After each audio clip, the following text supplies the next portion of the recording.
el 5 y el 6. Bueno, voy para atrás, aunque estuvieron trabajando con esto. Acuérdense que el ideal, la operación de suma tiene que ser cerrada y un elemento del ideal con un elemento del anillo, o sea, fuera del ideal, el producto tiene que estar adentro del ideal. Esto es algo, no es exactamente lo mismo, pero es algo parecido a lo que es la ley de composición externa, porque son dos elementos, uno está adentro del ideal y el otro está afuera. ¿Por qué digo que no es lo mismo? Porque el ideal está incluido en A, o sea, son dos conjuntos de la misma especie, cosa que no pasa con la ley de composición externa.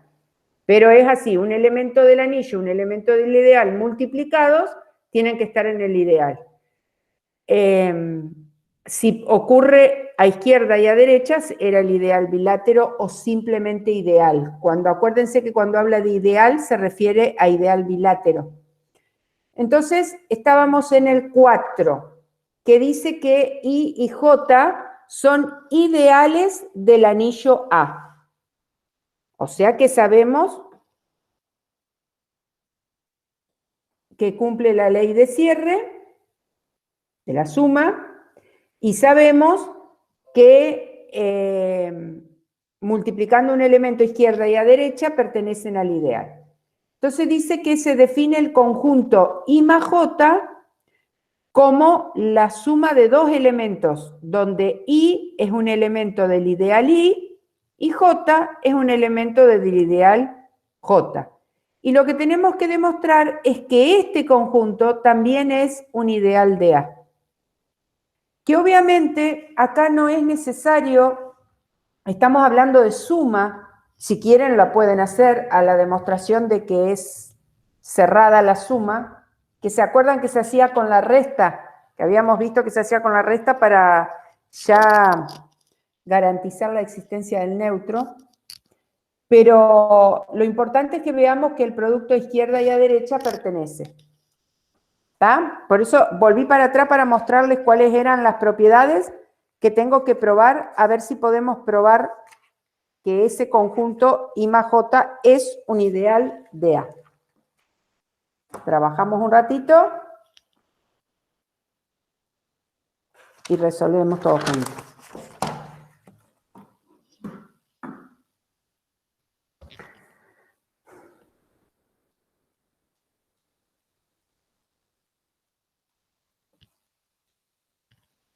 Yo lo voy a ir haciendo en el pizarrón, así después lo revisamos entre todos. Ustedes no me van a escuchar a mí, pero yo los escucho, saco el auricular.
Ahí sí se me debe escuchar. Bueno, nada más que para recordar, lo hice rápidamente. Yo tengo el conjunto I más J, que está formado por la suma de dos elementos, donde el primer elemento pertenece al ideal I y el segundo elemento pertenece al ideal J. Tengo que demostrar las dos propiedades para demostrar que es un ideal. Entonces yo elegí dos elementos que pertenezcan a este conjunto, o sea, que pertenecen al I más J. Como pertenecen al I más J, tienen esta estructura, o sea, el X se puede considerar la suma de dos elementos. Yo le llamé XY y XJ, entendiendo que el elemento XY pertenece al ideal Y y el elemento XJ pertenece al ideal J. Y el elemento Y, por ser de este conjunto, es la suma de dos elementos que lo llamé I sub I y sub J. Obviamente entendiendo que I sub I pertenece al ideal I e I sub J pertenece al ideal J. Entonces, primero demostré que la resta pertenece al conjunto. Hice la resta de estos dos, o sea, esto menos esto. Bueno, quité los paréntesis, hice asociativa, propiedades que están dentro de los anillos para la operación de suma. Entonces me queda XY menos II, XJ menos IJ. Esta es la resta de dos elementos que son del ideal I y por lo tanto pertenece a I porque I es ideal, así que la resta siempre pertenece. Y las otras dos, XJ menos IJ, son la resta de dos elementos del ideal J, que pertenece a J justamente porque es un ideal. Eso a mí me lleva a la conclusión que X menos Y, perdón. Acá me equivoqué. X menos Y pertenece al ideal I más J. Yo había hecho la resta. O sea que X menos Y está dentro del I más J. La segunda propiedad era demostrar los dos productos, a izquierda y a derecha. Yo le llamé alfa a un elemento que pertenezca al anillo, fuera de I más J, fuera de I más J. Entonces hice alfa por X y X por alfa. Alfa por X, de esta estructura, hice distributiva, que es una propiedad que está dentro de las propiedades del anillo. La distributiva están las dos, acuérdense, a izquierda y a derecha. Así que este elemento pertenece al ideal I, por ser el producto de un elemento del anillo por un elemento del ideal I, y lo mismo este al ideal J. Entonces quiere decir que alfa X pertenece al I más J. Y lo mismo pasa con el X alfa.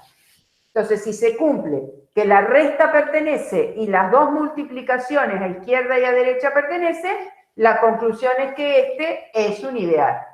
Que eso era lo que había que demostrar.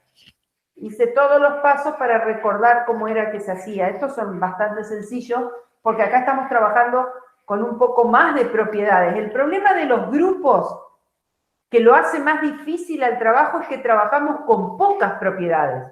Pero ya en anillo tenemos todas las propiedades de la suma, todas. Propiedad asociativa, conmutativa, elemento neutro, elemento opuesto, cierre. Y del producto tenemos el cierre, tenemos la distributiva, no tenemos el elemento unitario, esa es una de las que no se tiene la conmutativa, pero sí tenemos la distributiva. Entonces son cosas que sabemos que podemos hacer. Ya contamos con más propiedades que facilitan la demostración.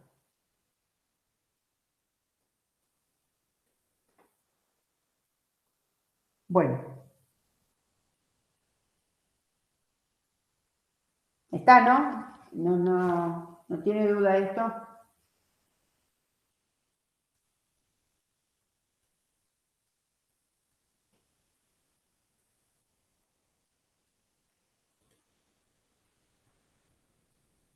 Bueno, vamos al otro. A ver, los dejo un rato a ustedes. Ese lo quería apurar por el tema de recordar cómo era que se... El 5. Si es un ideal del anillo A y R está incluido en A. O sea, I es un ideal, tiene todas estas propiedades. R es un conjunto incluido en A que es un subanillo. O sea, acuérdense que si es un subanillo, tiene todas las propiedades del anillo. Un poquito más chiquito el conjunto. Demuestre que la intersección del ideal con R es un ideal de A. La intersección. Ahora tenemos que trabajar con elementos que estén en la intersección.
Profe, pero no dice, o sea, nada de los elementos. O sea, yo parto de decir que tengo dos elementos X e Y que pertenecen a la intersección. Ajá. Y ahí nomás me quedo porque, ¿qué más puedo decir yo de esos elementos para tratar de demostrar? Son dos elementos de la intersección. Si son de la intersección, son de I y son de R. Son de los dos. Bueno. Y es un ideal. Ajá. Y Ahora tenés que demostrar que la diferencia pertenece a los dos. Pertenece a I y pertenece a R. Con lo cual pertenece a la intersección. bien, a ver.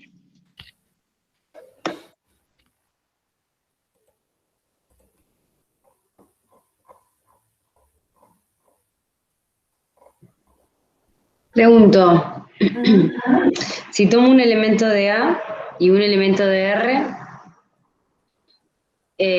cuando los multiplique, digamos, o cuando los opere, ¿por qué deberían estar en R el resultado?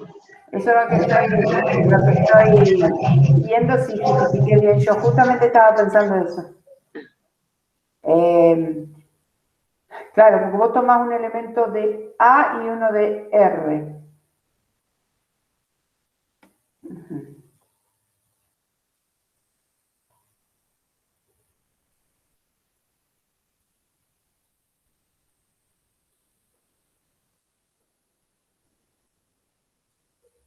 No, es un elemento de I, del ideal, y un elemento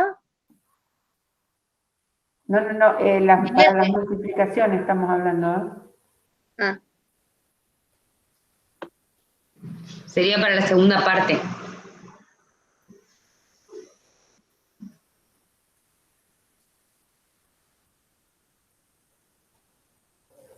Sí, porque no me dan ninguna otra característica.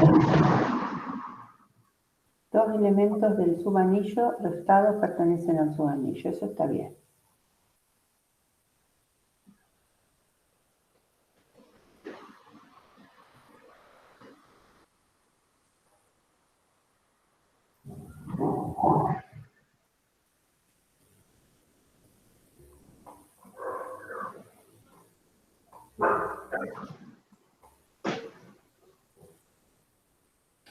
Pero R es anillo.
está.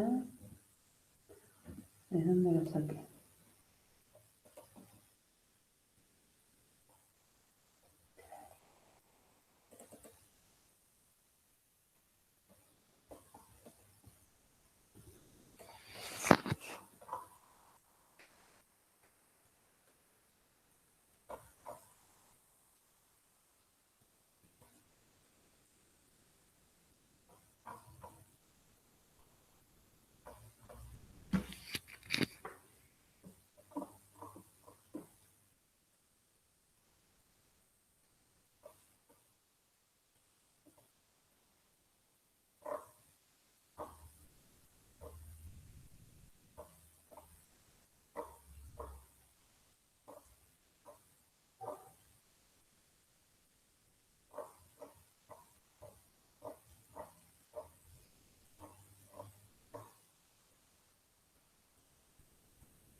Buscándolo dónde está. Acá está. En el elemento unidad. Servicio. En la suma.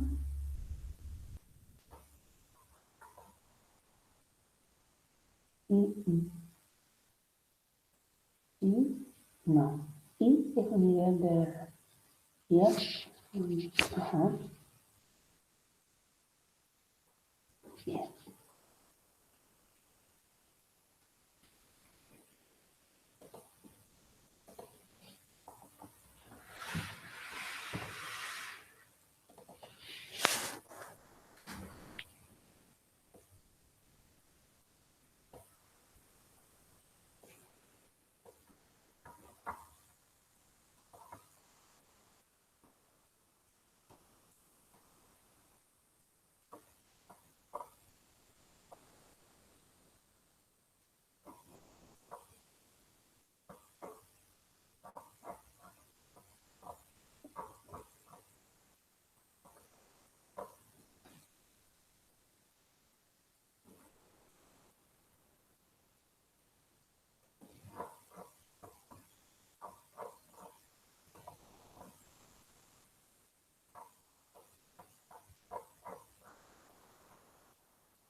De ahí lo saqué.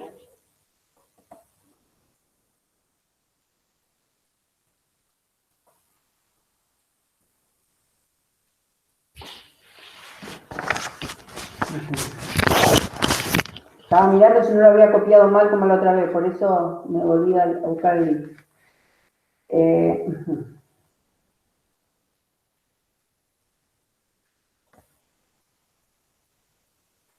Este tiene estructura de anillo.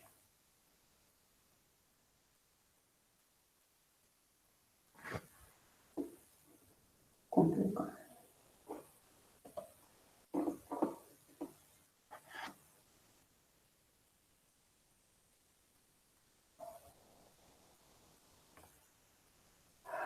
Me está faltando algo ahí.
No, está fácil. Demostrar la pertenencia y el producto.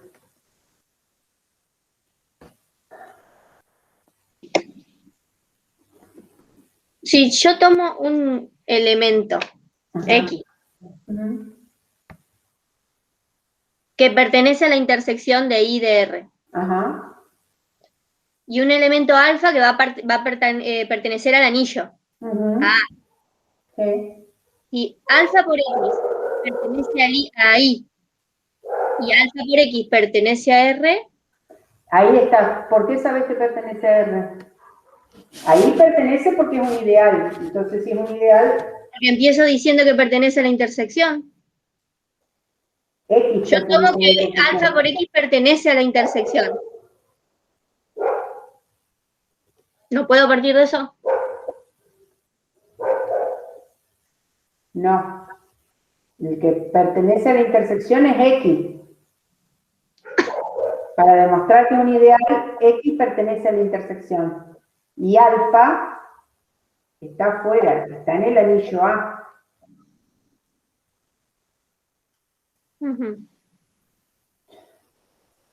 Se me está complicando, no me doy cuenta, ¿eh? No me doy cuenta cómo demostrar que pertenece a R. Debe ser una tontería y no lo estoy viendo. Que el alfa X pertenece al ideal, no hay problema porque es un ideal. Ahora, el alfa X es de R, X es de R. Pero es que Alfa los dos no es de, subconjuntos tienen cierre. claro, pero alfa no es de R. Si fuera de R, sale por cierre. Pero alfa es del anillo, de A. Si R y A coincidieran, sí, obviamente por cierre ya lo saco. El problema es que si R no coincide con A. Eso es lo que estoy tratando de ver si encuentro la manera. Por eso estaba abriendo, a ver si no decía alguna cosa más el ejercicio, pero no. Dice demuestre que es un ideal, o sea que tiene que ser un ideal.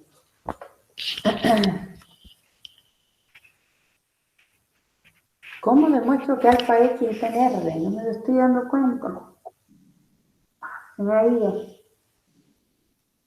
Alfa X pertenece a R.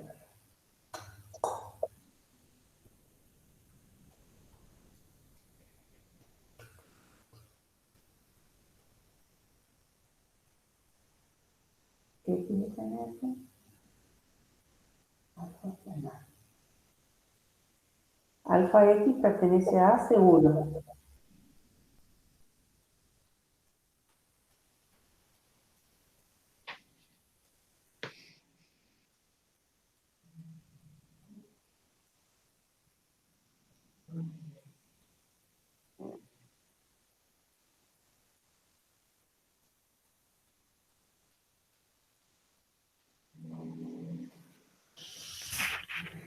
Para mí tiene que ir por ahí por la ley de cierre.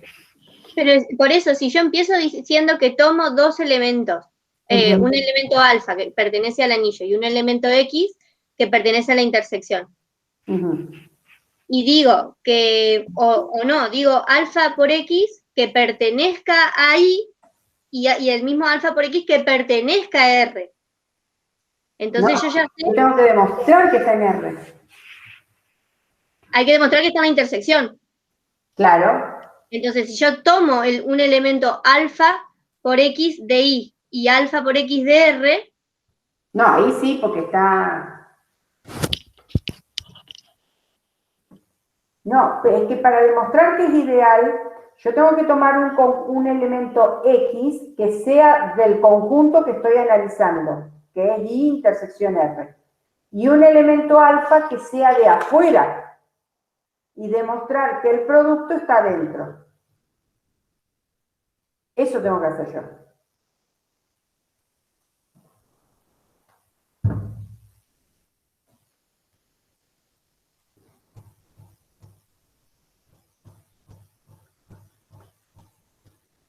A ver.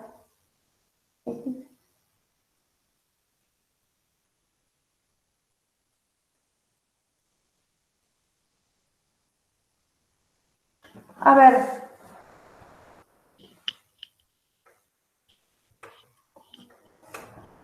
Esperen que lo pensé más amplio.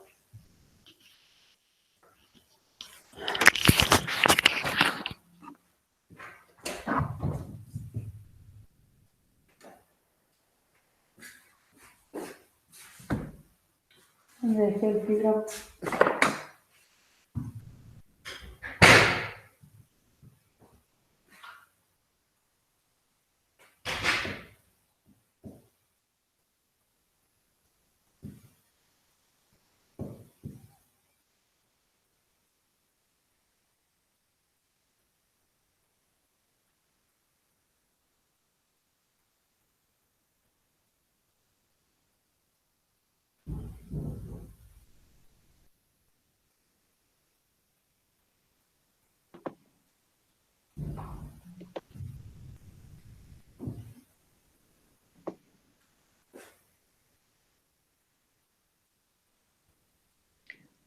Alfa por X pertenece al ideal seguro. Y cumple, porque ya sabemos que Y es ideal. Alfa es de A y X es del ideal. Pero a su vez ese X también pertenece a R.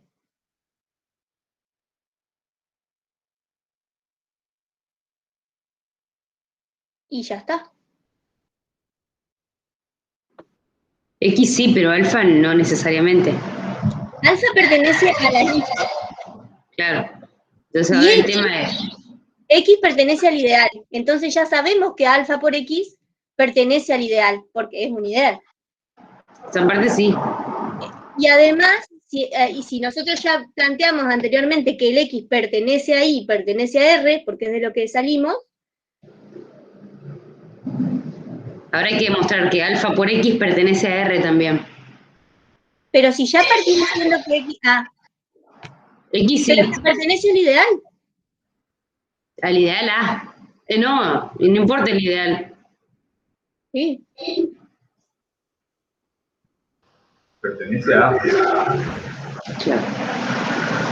Pero puede estar dentro de Y y no estar en R. Ahí va. Claro. En A. Puede estar en A, pero no en R. Porque alfa pertenece a A. Claro, pero alfa por X pertenece al ideal. Sí, por eso esa parte ya está demostrada. Ahora hay que demostrar que alfa por X pertenece a R. También. Entonces, si pertenece a R, entonces alfa por X pertenece a la intersección. ¿Ahí se me escucha? ¿Se Sí. me escucha? No, ¿no? Sí. Claro, entonces Sí, sabemos... sí, se escucha. Yo tampoco los escucho a usted. Ah, nosotros sí nos escuchamos.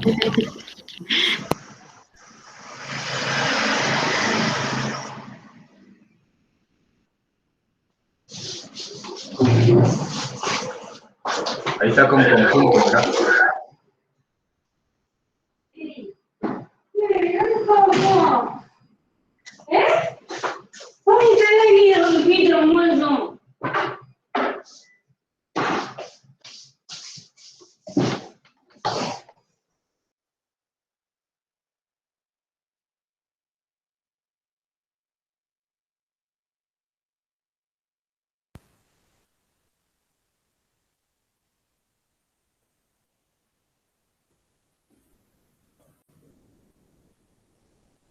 Hola, hola, hola. Ahora sí. ¿Ahora sí? Sí, lo Ahora, escuchamos. sí, no, es el auricular que no anda bien.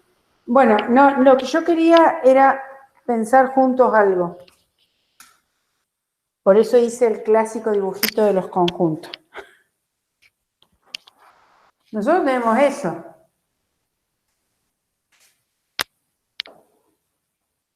Yo tengo un anillo, un subanillo y un ideal. El X está ahí. El X está en la intersección del anillo, del subanillo y del ideal. Y el alfa está en el anillo. Si el alfa estuviera acá dentro, que está dentro del anillo, no hay problema, porque el producto de dos elementos de R pertenece a R. Y el producto de este con otro elemento que no sea del ideal queda dentro del ideal por ser ideal. Ahí no habría problema. Mi problema es, si el alfa no está en R, está acá, el producto alfa por X está en el ideal por ser ideal. Eso seguro. ¿Cómo justifico que el alfa por el X esté adentro de R? Porque la ley de cierre se cumple adentro de R. La ley de cierre del producto. No se me escucha, ¿no es cierto? Sí. Se escucha, señora. Sí, se escucha. Estamos calladitos nomás. Ah, bueno. Eso es lo que estoy viendo, porque yo recién escuchaba que alguien me decía, no me acuerdo cómo me decían, que si X estaba en la intersección, justamente por ser elemento del ideal, tiene que cumplir que el producto esté en el ideal. O sea, lo que yo puedo concluir es que el producto está en el ideal seguro, por ser ideal. Ahora, ¿cómo justifico que está en R? Porque al ser X un elemento del ideal, el producto con alfa, yo tengo garantizado que está dentro del ideal, pero ¿qué pasa si está acá? ¿Estaría dentro del ideal? Eso es lo que no estoy... Yo si alfa pertenece a R, sí lo tengo claro. O sea, si R coincidiera con A. Estoy tratando de deducirlo al absurdo, a ver qué pasa. Porque si alfa X, o sea, X pertenece a R,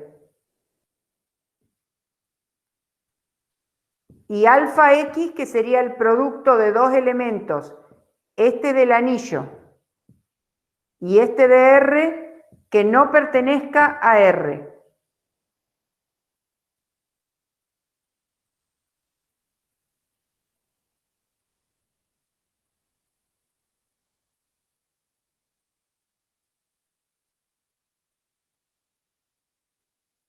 Yo no sé si esto no incumple la ley de cierre, porque dentro de R, todos los elementos que se multiplican tienen que estar en R. El problema es que este no está en R, está en A.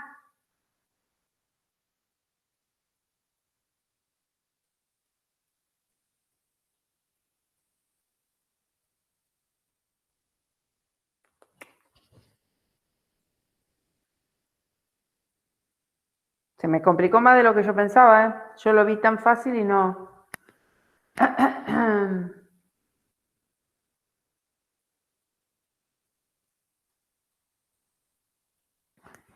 A ver.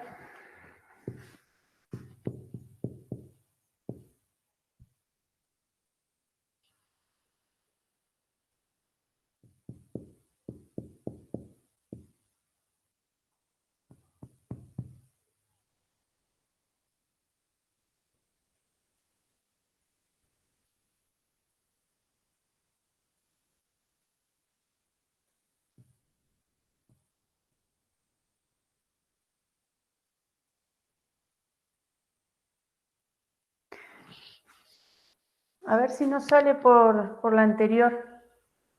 A ver. Yo ya demostré que la resta de dos elementos, si yo tomo dos elementos del ideal, de la intersección, si yo tomo dos elementos de la intersección, esos elementos, la resta pertenece al ideal, ahí por ser un ideal, y también pertenece a R porque como los dos elementos son de R, por ser anillo, la operación es cerrada. Entonces pertenece a... O sea, la X y la Y pertenecen ahí, yo resumí acá. Esto sería así. X pertenece a Y y X pertenece a R. Y lo mismo acá. Y pertenece a Y y Y pertenece a R, ¿no? Por estar en la intersección. Y de acá yo saqué que X menos Y, por ser elementos del ideal, los dos son elementos del ideal, pertenecen al ideal. porque la resta siempre pertenece al ideal, ¿no? Y en el caso de, yo la puedo escribir como x menos, más menos y, si quieren, o como quieran escribirlo, o menos más y, va a pertenecer a R también, porque si tienen dos elementos de R, la suma tiene ley de cierre dentro de R porque R es anillo. O sea, yo llego a la conclusión de que X menos Y pertenece a la intersección. Eso ya había llegado. Ahora, alfa pertenece a X menos Y, pertenece a la intersección.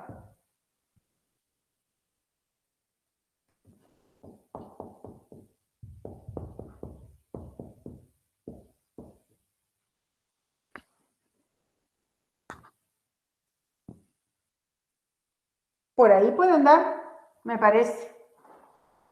Me parece. A ver. Yo ya demostré que X menos Y pertenece a la intersección.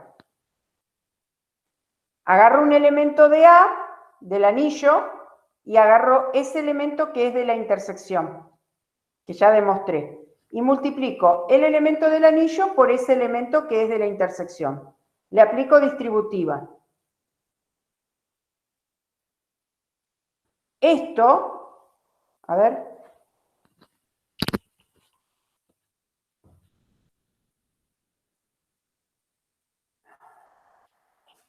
A ver, pensé que estaba, pero me está complicando.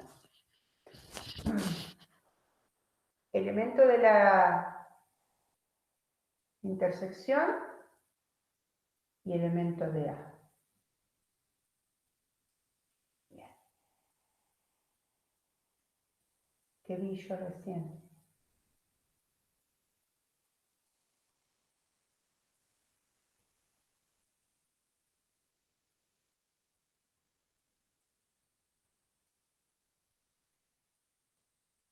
No, no voy a llegar tampoco. Pensé que por ahí llegaba más rápido, pero no.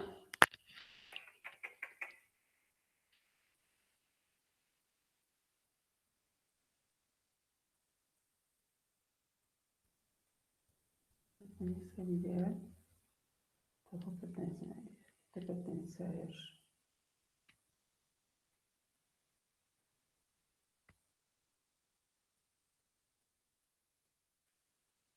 No. Pensé que iba a salir por ahí.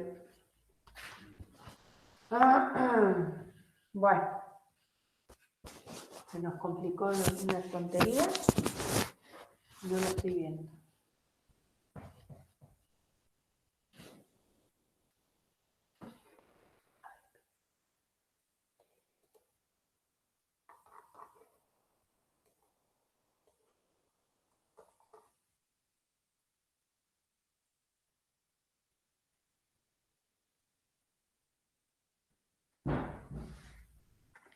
Si quieren, bueno, si quieren seguir peleando conmigo, seguimos peleando con el mismo ejercicio.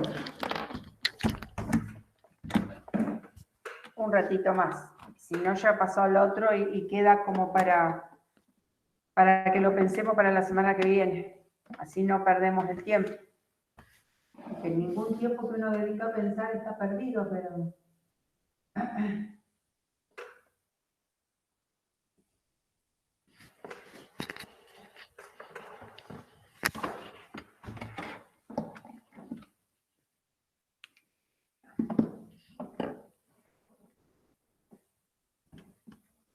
Pero caramba.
Profe, ¿y será que R era solamente un subanillo o será que es algo más?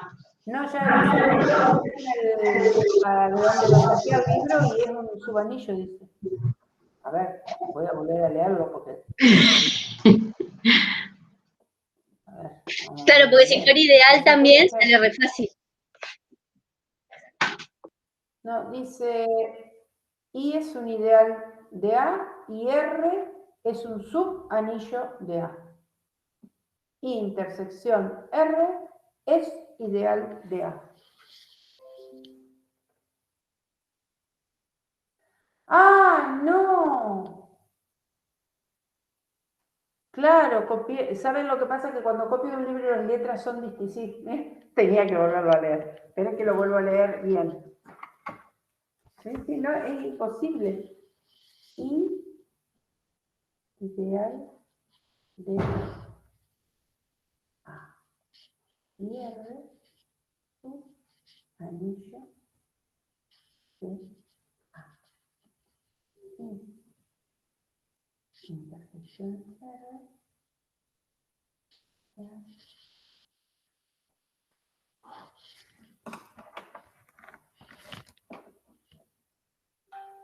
Lo que pasa es que yo traduzco porque vieron que los libros por ahí trabajan algunos con anillo A, otro anillo R, otro anillo K.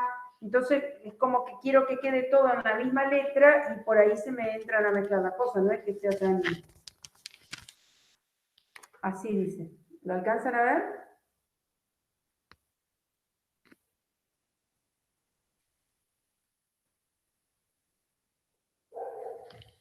Que no es lo mismo.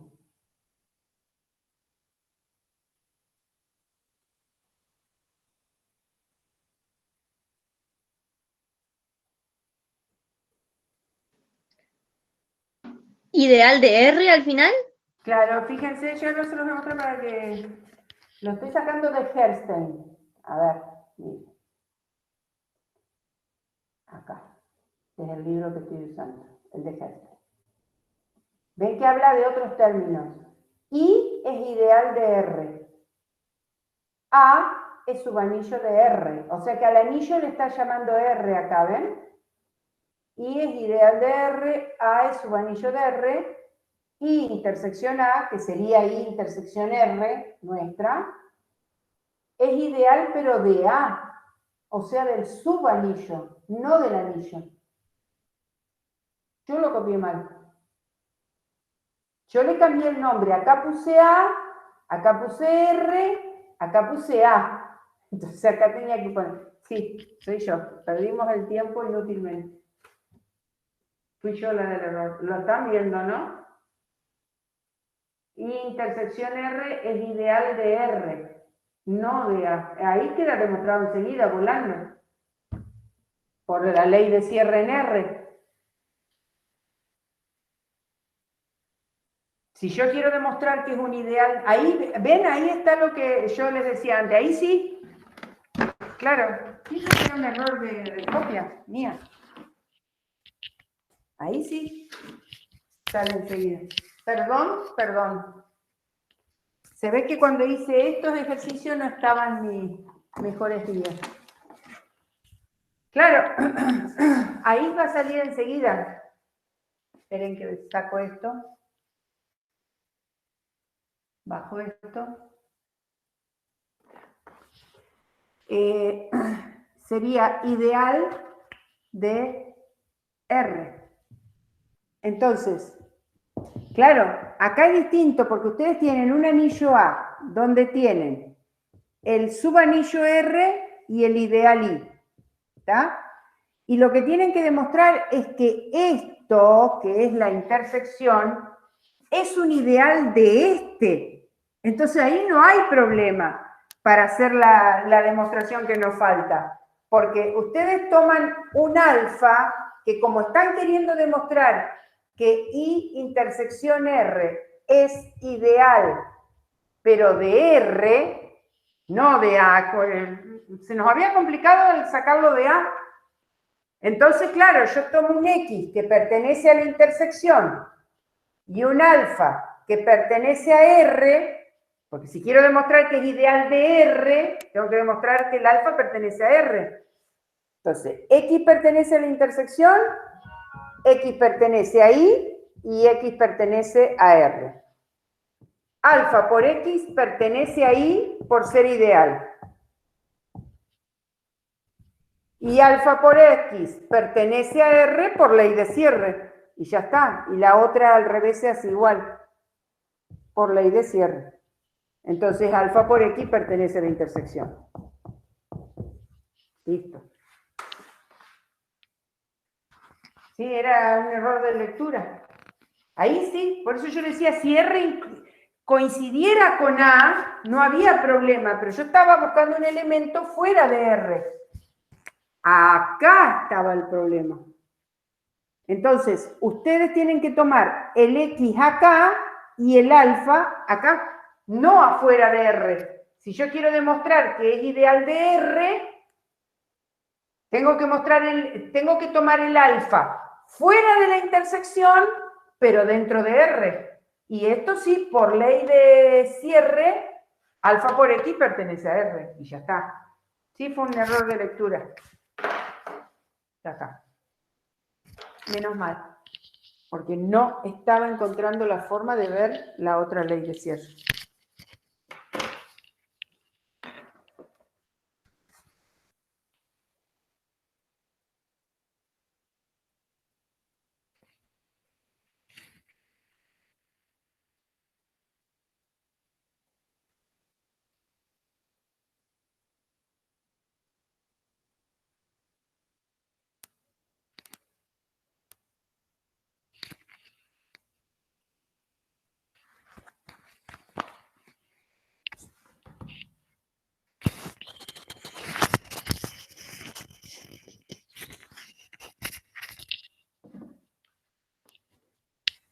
Bueno, el otro obviamente, para el otro lado se demuestra igual. Bueno, con las disculpas del caso, vamos al último. Así lo dejamos terminado, a ver si no hemos cometido otro error ahí.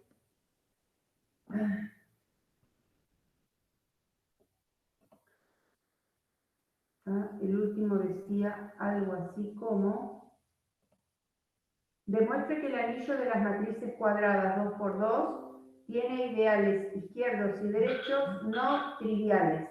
Acuérdense que los ideales triviales son el mismo conjunto y el que está compuesto por el elemento neutro. Ya lo habíamos hablado de eso.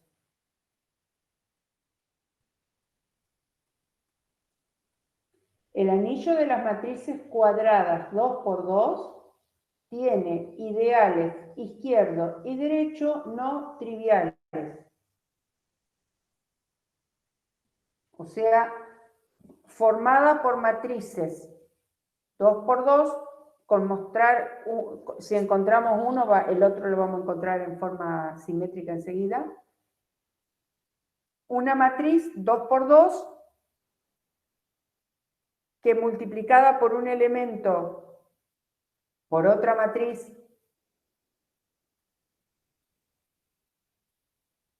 el elemento pertenece a la matriz.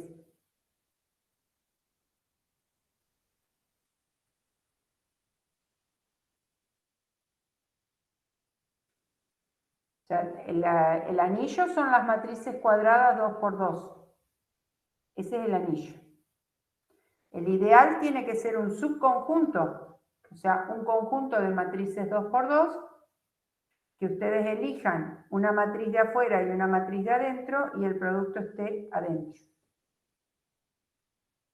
Obviamente que no podemos elegir ni el conjunto formado por la matriz nula, que es un ideal, ni el mismo subconjunto.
Ahí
está.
¿Estamos? ¿Encontraron o no?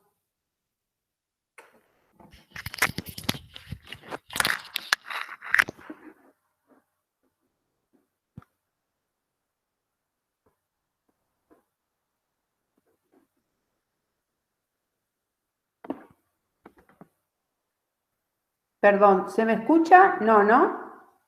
¿Sí? Sí, sí. No me marca. Piensen que tienen que buscar un conjunto de matrices cuadradas que tengan una forma especial, que el producto con cualquier otra matriz cuadrada conserve esa forma especial. Hay una forma para los ideales derechos y otra para los ideales izquierdos. Por eso habla de ideal izquierdo y derecho, no es la misma, ¿eh?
No se escucha, profe.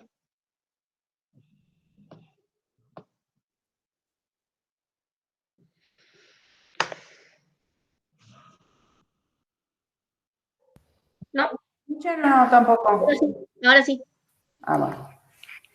Bueno, les decía que yo había tomado como ideal izquierda las matrices de este tipo, con la primer columna nula, los otros dos elementos, dos números reales. Este conjunto está incluido allá. Si ustedes toman dos matrices de esta forma y las restan, va a seguir siendo una matriz de esta forma, porque 0 menos 0, 0, 0 menos 0, 0, y esto van a dar dos números. Y esa izquierda, o sea, si ponen a izquierda a otra matriz cuadrada cualquiera y la multiplican por este tipo de matrices, va a seguir manteniendo el 0 en la primera columna.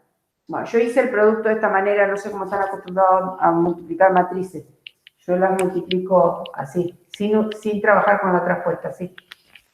Entonces, esto por esto obviamente da 0, esto por esto da 0, y acá da dos números.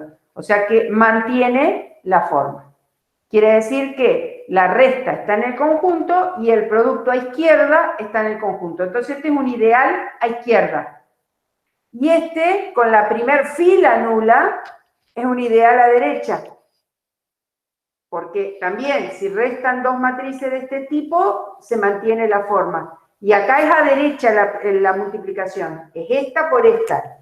La matriz del anillo está a la derecha. Ustedes multiplican, esto por esto da 0, esto por esto da un número, esto por esto da 0, y esto por esto da un número. Era cuestión de encontrar una forma de matriz que al restarla o sumarla se mantenga en la misma forma y al multiplicarla por otra matriz 4 por 4 se mantenga en la misma forma. Entonces queda justificado que por lo menos hay un ideal a izquierda, por lo menos uno. Era lo que pedía, un ideal a izquierda. Por ejemplo, o sea, pero no dice esto de que al menos haya uno. O sea, y habla de matrices cuadradas en general. ¿Cómo yo puedo poner una en particular? No. A ver, no, esta vez me parece que leí bien. A ver, ven. Voy a... Esperen que voy a buscar el ejercicio primero. Acá está. Y ahora lo vuelvo a escribir. Miren el ejercicio lo que decía. El ejercicio decía demuestre que el anillo de las matrices cuadradas 2 por 2, en el anillo de las matrices cuadradas 2 por 2, están todas las matrices cuadradas 2 por 2. Todas. Sin 0, con 0, todas. ¿Qué tengo que demostrar? Que adentro de ese anillo hay ideales izquierdo y derecho, no triviales. Es decir, que hay un subconjunto de matrices cuadradas 2 por 2. Tiene que ser un subconjunto, el ideal es un subconjunto de matrices cuadradas 2 por 2, que dentro de ese conjunto yo pueda restar dos matrices y mantenerme dentro de ese conjunto, agarrar una matriz de afuera, multiplicarla por esta y mantenerme dentro del conjunto. Eso es lo que tengo que demostrar. ¿Por qué me decís vos que estoy tomando un caso particular? Yo estoy tomando un caso... Yo lo que tengo que demostrar es que... No, yo pensé que para cualquier matriz de 2 por 2, no para esa que tiene esa forma. No. Lo que tengo que demostrar es que para cualquier matriz 2 por 2 tiene que caer ahí adentro. Que existe un subconjunto. ¿Cómo? Que existe un subconjunto que cumple con esto. Claro, que va a ser un ideal. Lo que yo tengo que demostrar es que tiene ideales izquierdo y derecho distintos de los triviales. El ideal trivial es el de la matriz nula, el subconjunto que tiene la matriz nula, y el subconjunto que coincide con el anillo original. Esos son los triviales, siempre.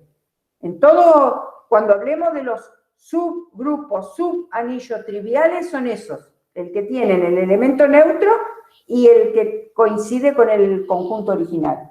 Entonces tenía que ser uno que no sea ninguno de esos dos y que sea un ideal.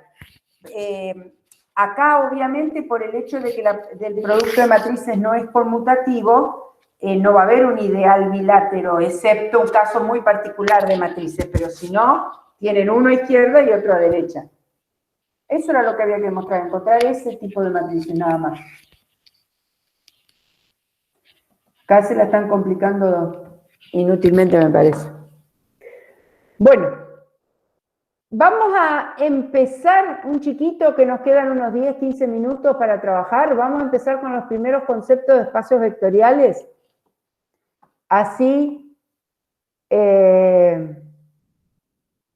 la próxima clase empezamos más con el tema de demostraciones.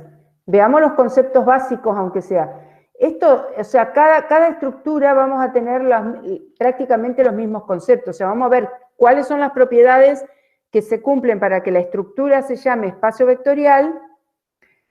Después que veamos las propiedades, vamos a tener el subespacio, como tuvimos el subgrupo, el subanillo. Vamos a tener homomorfismo, vamos a tener propiedades que se cumplen dentro de los espacios sí o sí. Lo que tiene, por eso les preguntaba cuán cerca o lejos están de los espacios vectoriales, porque el espacio vectorial tiene bastante más conceptos.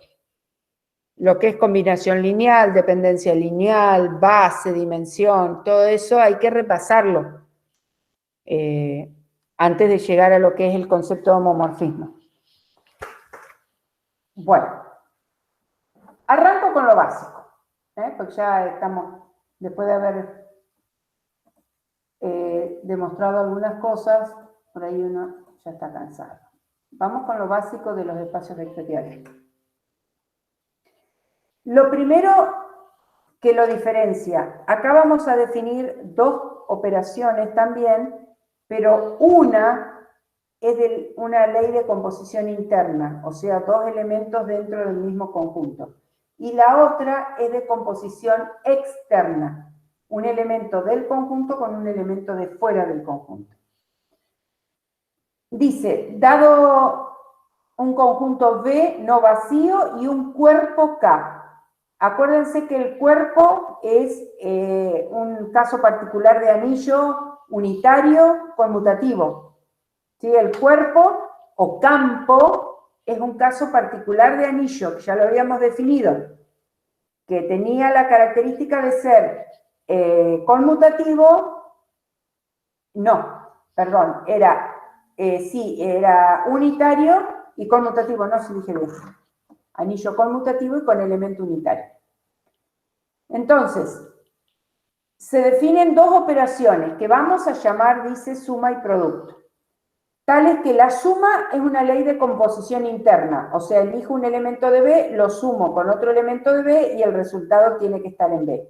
Mientras que el producto es una ley de composición externa. Elegimos un elemento de K, un elemento de B y el resultado tiene que estar en B. Se dice que B tiene estructura de espacio vectorial sobre el cuerpo K si se cumplen las siguientes 10 propiedades. Son 5 para la suma, 5 para el producto. Cierre para la suma, asociativa, conmutativa, elemento neutro y elemento opuesto. Hasta las 5 son las propiedades de la suma, que son las mismas que la del anillo, las mismas. El producto es distinto porque en el anillo el producto era de dos elementos del mismo conjunto. Acá el producto es de un elemento de un conjunto y un elemento de otro conjunto.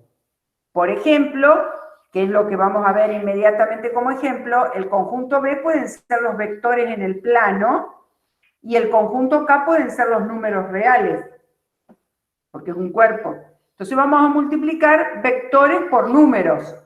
Si yo multiplico un vector por un número, el resultado es un vector. El cuerpo serían los números. Estos serían los vectores, multiplico y el resultado tiene que estar entre los vectores. 5 propiedades para el producto. El cierre. Elijo un elemento de B, un elemento del cuerpo, lo multiplico y tiene que estar en B. La propiedad asociativa respecto de los elementos en el cuerpo. Fíjense que tienen un elemento de B y 2 elementos del cuerpo. multiplicamos los dos elementos del cuerpo por el elemento de B, o bien un elemento del cuerpo por el elemento de B y por el elemento del cuerpo. No se puede hacer acá, por lo que está definido, asociativa con elementos de B, porque tendríamos que estar considerando un producto en B que no está definido. El elemento neutro del producto, que le pertenece al cuerpo K, que sería el elemento neutro del cuerpo, dos elementos de B y un elemento del cuerpo puede hacerse distributiva del producto respecto de la suma en B. Acá la suma es en B, y acá al revés, la suma en K y es la distributiva respecto de la suma en K. Las distributivas hay que hacerlas por separado porque estamos hablando de dos conjuntos diferentes. Entonces, las 5 propiedades de la suma, las mismas que tenía el anillo. Con respecto a la ley de composición externa, tenemos cierre, asociativa con respecto a los elementos en el cuerpo, en K, elemento neutro en el cuerpo, y las dos distributivas respecto de la suma en B y respecto de la suma en K. Bueno, acá le aclara que si yo tengo un espacio vectorial, a todos los elementos del espacio vectorial se les suelen llamar vectores. ¿Qué pasa? Que, por ejemplo, el conjunto de las matrices es un espacio vectorial. Si ustedes han visto, hay veces que a las matrices fila o a las matrices columnas se las suele llamar vectores también, justamente porque forman parte de un espacio vectorial. Siempre que yo encuentro que un conjunto tiene estructura de espacio vectorial, soy libre de llamarle vectores a sus elementos. Olvidémonos de que los vectores son los segmentos orientados. Vector, en este momento, es todo elemento de un espacio vectorial. O sea, yo le puedo llamar vectores a las matrices, le puedo llamar vectores a los polinomios, si es que esos conjuntos tienen estructura de espacio vectorial. A los elementos del cuerpo se los llama escalares. Por eso, como lo más común es trabajar con B como el conjunto de los vectores, que por ejemplo, si hablamos de vectores en el plano, estaríamos hablando del conjunto de pares de números reales, porque los pares de números reales son los vectores en el plano, entendiendo que cada par se puede representar gráficamente como un vector posición, origen en el origen de coordenadas, extremo en ese par. Entonces, todo conjunto de pares de números reales yo lo puedo pensar como vectores en el plano. Las ternas de números reales son vectores en el espacio. Y el conjunto de los números reales bien puede ser el cuerpo con el cual vamos a trabajar, cuyos elementos se llaman escalares, porque el nombre escalar se refiere justamente a los números. Bueno, distintas propiedades, esta no les puse de demostrar ninguna, que tiene un espacio vectorial. El elemento neutro en B, que vendría a ser el vector nulo, es único, no puede haber más de uno. El elemento opuesto en B también es único. Después tienen que, si yo multiplico un escalar por el vector nulo, da como resultado el vector nulo. Y si multiplico el 0, número 0, por cualquier vector, da como resultado el vector nulo. Acuérdense que número por vector da vector. En cualquiera de estos dos ceros que están acá son vectores, ¿eh? Lo que pasa es que acá es el vector nulo por un número, que da el vector nulo, y acá tienen el 0 por cualquier vector, que da como resultado el vector nulo. Después, si un escalar negativo lo multiplicamos por un vector, es lo mismo que poner menos el vector k por b. Esto da pie al elemento opuesto. Y después, una propiedad que habíamos visto que se cumplía solo en algunos casos, cuando vimos grupos, que obviamente acá, por todas las propiedades que están definidas, queda garantizado. Que si un producto, serían los divisores de cero, ¿se acuerdan? En este caso, los conjuntos no tienen divisores de cero, porque si un producto da cero, uno de los dos elementos tiene que ser cero. O el escalar es cero, o el vector es el vector nulo. Y acá tienen algunos ejemplos de espacios vectoriales. El conjunto de pares de números reales sobre el cuerpo real, que es lo que les puse acá, que son los que se interpretan geométricamente como vectores en el plano. El conjunto de ternas de números reales sobre el cuerpo real, que son los vectores en el espacio. Y esto es una generalización. Obviamente, los pares, yo me puedo poner a mostrarle las 10 propiedades con pares o las 10 propiedades con ternas, pero se generaliza que cualquier NUPLA o NUPLA de números reales también tiene todas las propiedades sobre el conjunto de los números reales, es un espacio vectorial, y a las NUPLA se les llama vectores de n dimensiones o n dimensional. El conjunto de polinomios de coeficientes reales sobre el cuerpo de los reales. O sea, agarramos polinomios y como cuerpo el conjunto de los números reales. Piénsenlo. Los polinomios ya sabíamos que era un anillo, o sea que cumplía todas las propiedades del anillo. ¿Qué le tengo que agregar? Las distributivas. Acá estos dos serían polinomios y este un número. Número por polinomio, polinomio. Número por polinomio, polinomio. Resultado, polinomio. Y acá números por polinomio, que va a volver a pasar lo mismo. Acá sería el elemento 1, sería el 1 de los números por cualquier polinomio que da el resultado el mismo polinomio. Dos números multiplicados por un polinomio, o sea, cumple todas las propiedades. Estos dos, este nunca lo habíamos trabajado, que se trabaja bastante acá en el conjunto de espacios vectoriales, que es el conjunto de funciones continuas sobre el conjunto de los números reales.